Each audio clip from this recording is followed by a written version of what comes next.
As you'll see in my talk, there's lots of intersections between the Protein Data Bank and the Cambridge Crystallographic Data Center, and I'd like to really highlight that as I go through the talk.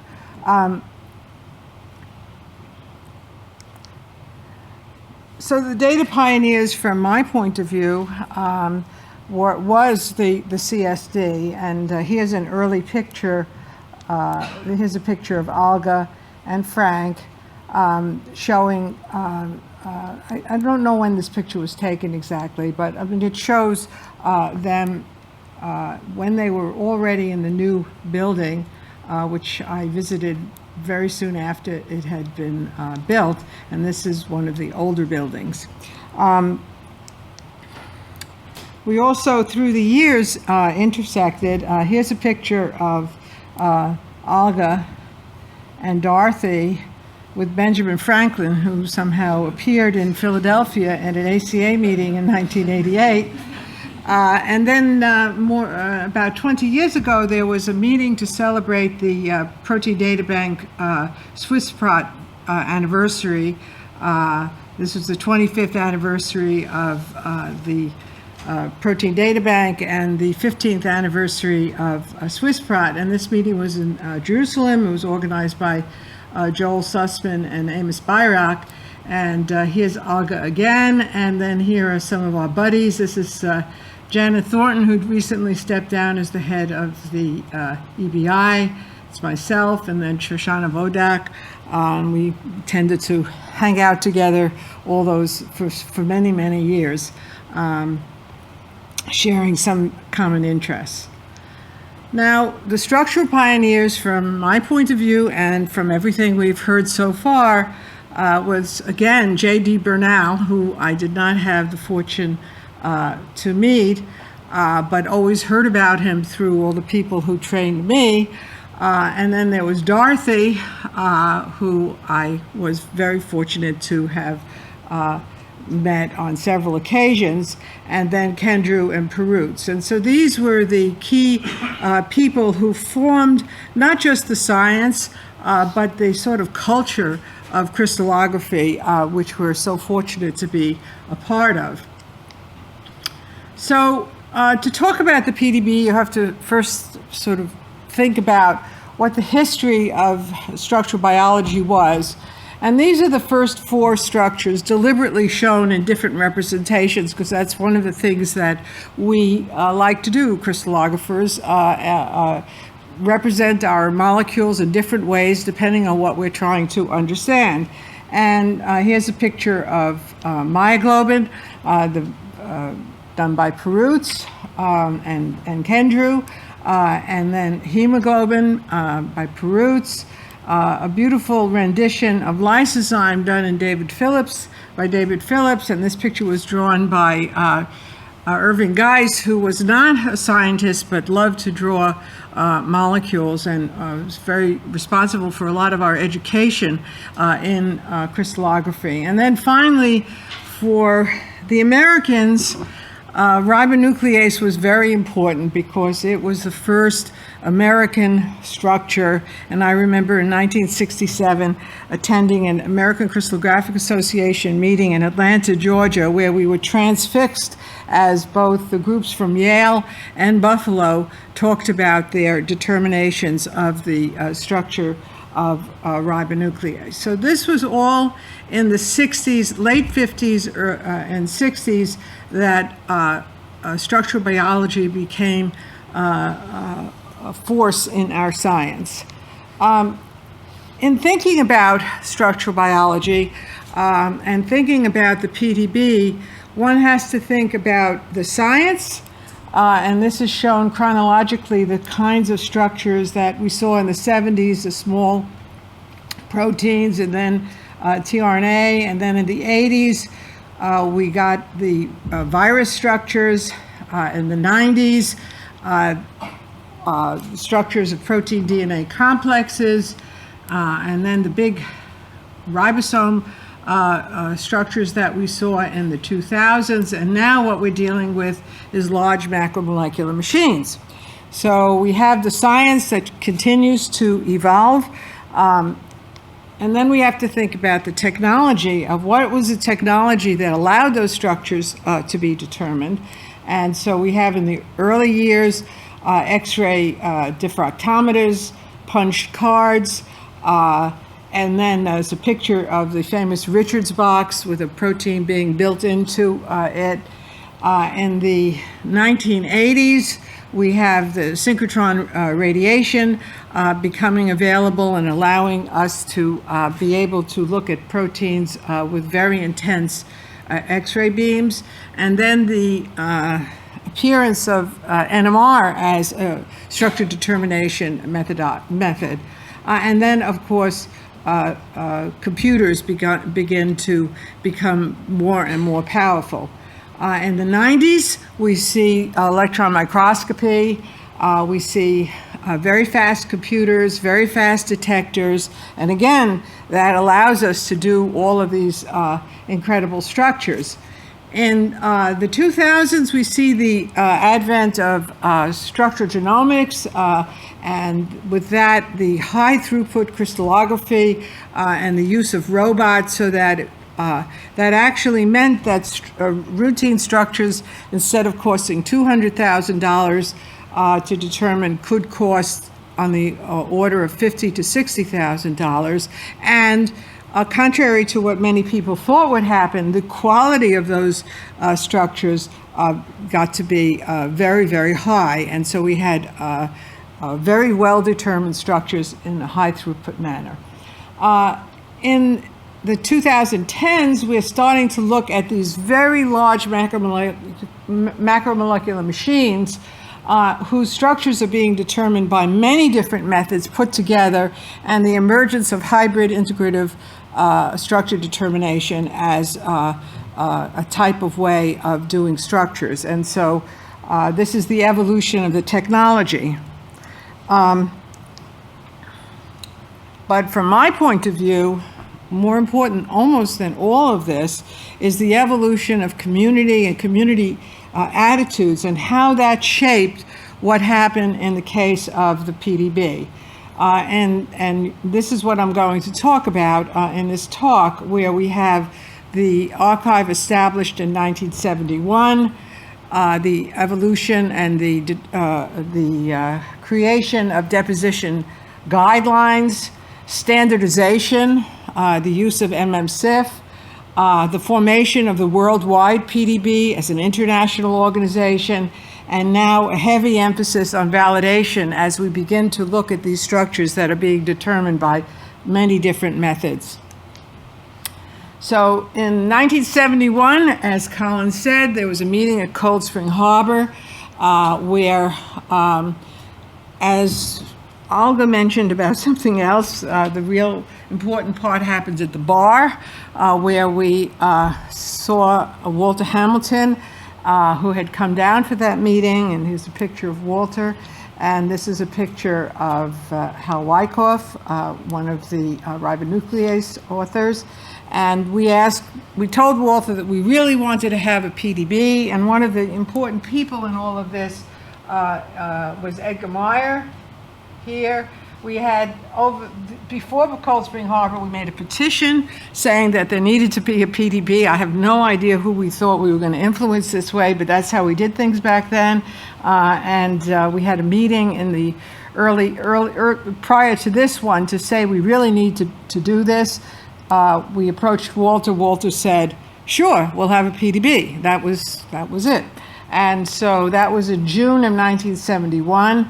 This is a picture of Walter shortly before he died in 1970. This picture was taken in 1972. This is Tom Ketzel, who took over the PDB from Walter, and that's myself in a younger time. So this is really interesting. The first announcement of the PDB was in a journal called Nature New Biology. The first thing that happened after that Cold Spring Harbor meeting was that Walter flew over here and talked to Olga, because he knew that without some kind of a collaboration, there could be no PDB. And so the arrangement was that there would be a jointly operated repository The centers would maintain identical files. And this is, I think, interesting. Cambridge would be responsible for the organization, and B&L would be responsible for the processing. And that's how it all began. So it began from the very beginning. The importance of the CSD was recognized by Walter, and that collaboration continued for many years. The next big thing that happened was the need to establish deposition guidelines. And this was done as a result of a lot of different activity on the part of IUCR. A committee was set up to look at what the guidelines should be. Fred Richards was very active and had a petition among all the protein crystallographers saying that this must happen. Dick Dickerson got really angry because he said it wasn't right for structures not to be made public. I wrote a letter to some John Novell at NIH saying this had to happen. And this whole process took about 7 years. At the end of the 7 years, there were the guidelines published by IUCR for how that structures would have to be put in the PDB. Those guidelines were then used by the funding agencies and by the journals. In 1993, it was understood again by IUCR that there needed to be standards. The standard that was chosen was MmmSIF, but once the macromolecular crystallographers got together, it was clear that we needed something a little bit different, and we created something called mmSIF. And here's a picture of some of the people responsible. There's Sid Hall. Paula Fitzgerald was chair of that committee. Phil Bourne was part of it. John Westbrook was really the author of the whole standard, mmSIF, and Shoshana Vodak, who I showed you earlier. Things didn't go as well as we would have liked. The macromolecular community loved the PDB format. It took a long, long, long time with lots of people carrying on before, in 2011, there was a very, very important meeting at EBI attended by the software developers, the key software developers in the field, who all agreed that their software packages would produce mmSIF. Once they agreed to that, that became the standard. It is called PDBX because it now includes NMR, EM, and it's small angle scattering, and probably lots of other types of terms as we go forward. The other thing that was important, looking back, there was the agreement between Walter and Olga, but as time moved on, it became very clear that we needed to have an official organization, international, and it is called the Worldwide PDB, and the Worldwide PDB is responsible for all aspects having to do with data in. All the annotation and deposition standards have to be agreed on by this group that includes the PDBE, PDBJ, RCSB, and BMRB, which is the NMR group. And this is a picture from the earlier days with Kim Hendrick, who used to be the head of PDBE, and Haruki Nakamura and myself. And then here's a more recent picture with Harad Kleivik, who is the head of PDBE, and Haruki and John and myself. And then here are our advisors. So we agree on all aspects of data processing, and we agree to compete on services and our websites and so on. And we think that this serves science best. The other important thing was the requirement of experimental data, in this case structure factors, in 2008. And because that was required, it allowed us to further validate the structure. So that was a real landmark agreement, that structure factors are now mandatory in the PDB for X-ray structures, for NMR, chemical shifts and restraints, and so on. So for each of the methods, there are different kinds of experimental data that are required. And partly as a result of another academic misconduct issue with 12 structures in the PDB found to be, I have to use this, allegedly fraudulent, because we have to deal with lawyers. We started to actually look at all the data. We set up validation task forces over time. First, the X-ray one was set up right in response to this whole misconduct issue and say, can we spot errors, just innocent errors? Can we spot made-up data and so on? That was chaired by Randy Reed. There's an NMR group, an EM group, and a small angle scattering group. These are the people who do this kind of work who are really interested in validation and make recommendations to the PDB as to how we should validate, and then that's implemented as part of the PDB work in data in.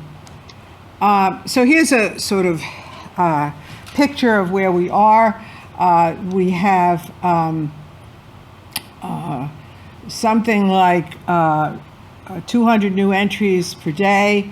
In 2014, there were 505 million data downloads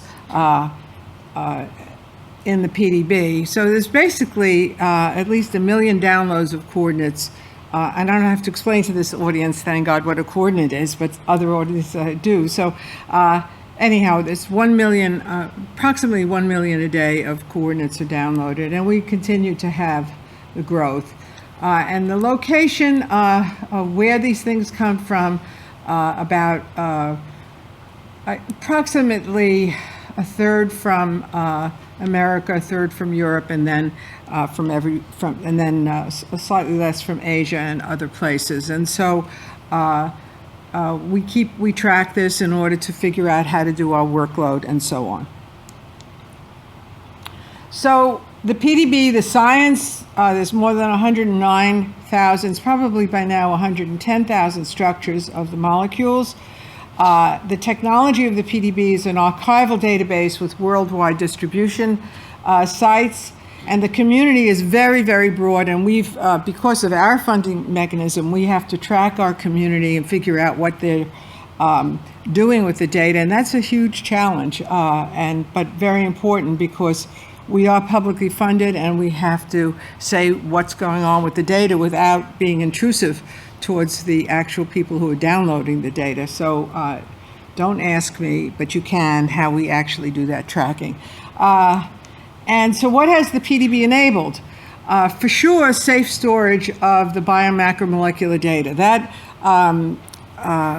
was the initial intent. And we've had crazy phone calls like, my computer is in a dumpster in the back of the building and I forgot to download my data. Do you have the originals? And of course we did. And that, so no matter what, the safe storage is done by the PDB. Of course, molecular replacement models for structure determination is a very heavy use of the PDB. Parts list for modeling, especially now with hybrid methods where different proteins are used to help model, say, electron microscopy structures. There's structure-based drug design, lots of examples of that, structure classification, and structure prediction, among other activities of things that are done with PDB data. So what's important, as I pointed out, is the science that's being archived must be important enough for people to want to access the results. So you can't just make a database and just assume people will come. It doesn't work that way. It really, there has to be a need, and you have to demonstrate that the data are being used.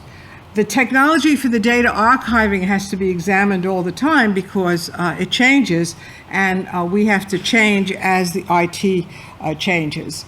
The creation of an international organization is essential. Science is international, and that recognizes that science is in fact global. And then understanding the communities of the data users and the data producers is an important job, and Ian has alluded to that, and that you kind of have to keep your finger on that pulse all the time. So back to J.D. Bernal, of course, I didn't have the benefit of knowing him, and so I did a lot of reading and to understand, because it was clear to me that he was a key influence on how the crystallographic community works together, and we are a very unique community. He wrote a book called The Social Function of Science, which covers the organization of research to science and its social role. And this comes from the book that science is communism. So I can't show this slide in America, I guess, now. But at any rate, his influence was really, really important in the way we operate as a community. And we were always consulting one another and thinking about how we can share our data one way or the other. And that is not a usual situation in the other communities that I've worked with. And so this is very special, I think.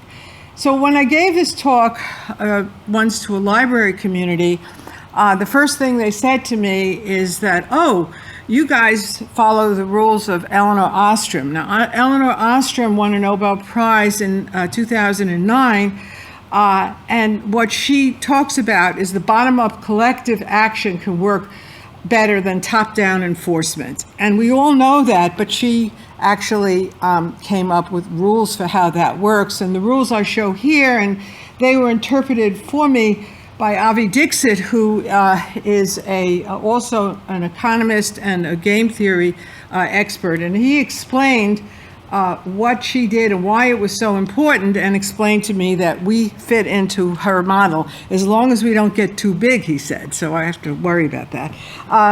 But at any rate, I think she was really important, and she helped be able for me to understand why we are the way we are and why we share data the way we do, and why we, in many ways, are a very special community.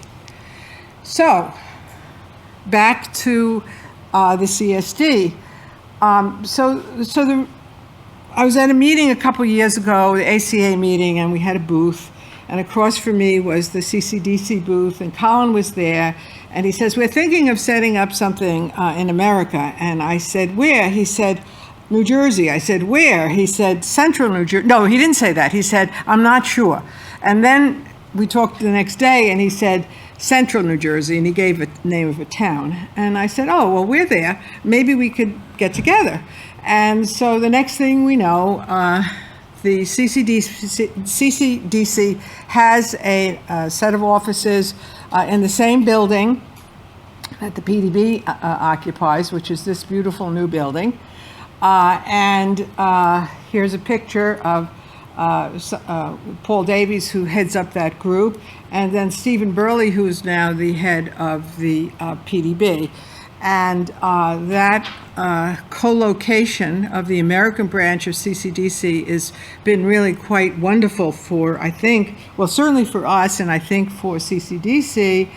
And an example is that at the end of July, there's going to be a meeting that focuses specifically on ligand validation, which is a big issue in the PDB because the ligands aren't always what they should be, and there needs to be some meeting of the minds as to how they should be treated and how they should be validated. And so there will be a discussion among many people about that subject, and I'm sure a set of guidelines will come out which will then help the PDB present the ligands in a more reasonable way.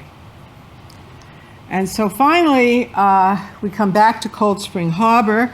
The PDB had the 40th anniversary in 2011, and we chose to have it at Cold Spring Harbor because that was our founding, it was a place where the PDB was born. And we brought together as many people as we could from who had worked with the PDB to be present, but our speakers were actually users of the PDB and depositors to the PDB, and it was a very interesting mix of people at that symposium. So I'll just point out a few people. That's myself, and then Harad Kleivik, who is PDBE, Tom Ketzel, who used to be the head of the B&L PDB. There's Haruki Nakamura, who is PDBJ, John Markley, and then my sister-in-law, Frances, who's the longest living annotator of the PDB and is sitting in the back of the room, and Joel Sussman, who took over the PDB from Tom and was in charge for 2 or 3 years. And as I said, many other members of the PDB family. Thank you for your attention.